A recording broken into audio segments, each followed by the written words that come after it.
heard it right there from Methods. You know, what were your thoughts when Valkyrie was picked? We'll just kind of listen. I was literally, as soon as we got done with our segment, I walked over there, and they're going over call-outs on the map. They're like, that's green, this is this. I'm like, I walked up to the stage. I was like, have you guys even played this once? 3 or 4 times. I was like, okay, perfect. I mean, it works out in their favor. And, I mean, we've obviously talked a lot today, Chance, about, oh, do you pick Valkyrie? But here's where it's interesting, right? We've said if you're maybe the unfavored team to win the series, a Valkyrie pick makes sense.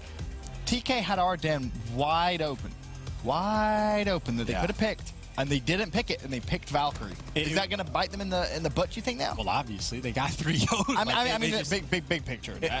Maybe not. I mean, TK has a very wide spread of maps they're willing to play. I think Doc's CTF is the only map that really they haven't touched at all. So maybe you could look at that as something that they're trying to get better at all the maps. The deeper the map pool they are, the harder it is to pick and ban against them, because maybe TK is thinking super long term, be like, look, we'll figure out everything we can about ourselves, about other teams, because if we're guaranteed top 4 to playoffs, we just want to win the events. Like, who cares about this individual series?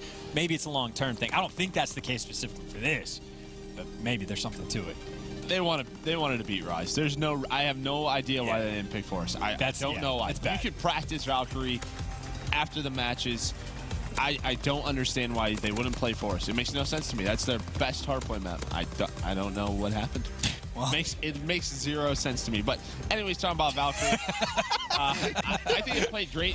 I really think, you know, the sort of big chunks of time that you can earn is in storage and in office. Those seem to be the two that connect. But a great job by Rise. They win majority of those hills, and, well, they win by 48 points. Yeah. I will say TK does have like some weirdly uncanny ability to get outslayed and then keep the hard points close, because they were getting outslayed by like quite a decent margin. We've seen that in the past, but the problem for them is they really need to stop getting outslayed. Like, at a certain point, it's less of a gimmick and more of like, it's the teams have caught up to you. It's like, yes, you look good, yes, you play the maps right, and that's why we've called them the best team in the game, because of how well they play every single map. Whether they're doing well or not, they're always tough competition, but if teams catch up, it's not okay. It's not. It's more about, right, what that slaying means. And really early on in the game, when you are far ahead, you know you're going to make the right movements, call the right strategies. The slaying doesn't have to go your way because you're going to make the right play. Now that these guys, they know exactly how TK plays, they know how to win certain maps, that's when that slaying becomes more effective. So I think TK could get away with it more because they were, 3-4 steps ahead of other teams. But now that team's caught up, it does come down to those gunfights that decide the map for you. It definitely does. And of course, in that series, TK found themselves down 1 map to 0. We then head over towards the search and destroy. Of course, we went to London Docks, Chance, and, well, more bad news if you're a TK fan. 100%. TJ Halley has not really slowed down at all, and to accuracy's credit, I know some people were saying, hey, without the FG, maybe he's not going to be as good. Those rumors have been absolutely quelled. He is still a monster beast. Unfortunately, though, Chino didn't get a kill. Winning 3v4 is hard enough on its own, and then, like, it's just, Rise is really good at search. So, like, you can't, literally just can't afford to have an individual performance like that. There's no explanation for it. I think the one thing that Rise Nation does so well in their defenses is their ability to retake bomb sites. Like, they will allow an A plant. Like, it doesn't matter to them. This is it right here. It's a 3v4 situation. TJ, he's going to win this gunfight on accuracy, some bad timing, but here we go. It's a 3v3, and their ability at this point to win individual gunfights and clutch up the rounds, like, most teams can't do that. So I think Rise, their ability to really retake bombs, and I mean, they're just clutch. And as you said, Chino doesn't get a kill. TJ and Gunless have a great map number 2. And again, Rise looks solid in every single game mode. That's why at the end of the first 2 weeks, we thought this could potentially be the best team in this division if they didn't lose that match to Optic. Would you say Search is their better game mode?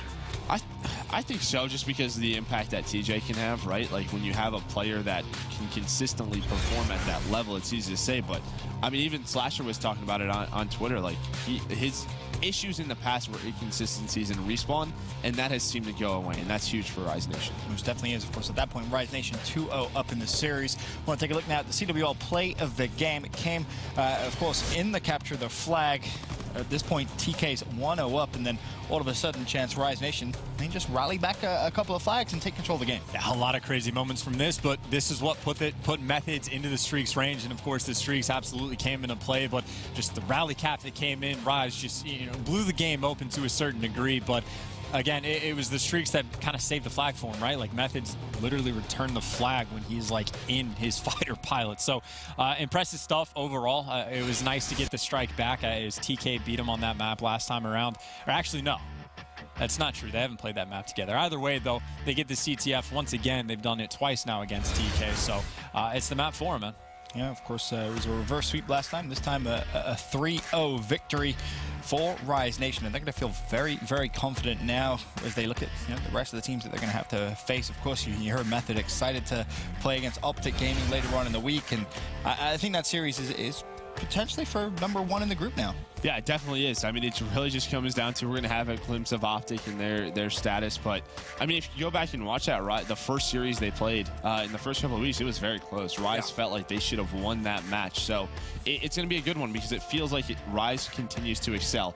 They continue to get better and better. I'm excited to watch this Optic team next. Yeah, very, very excited. And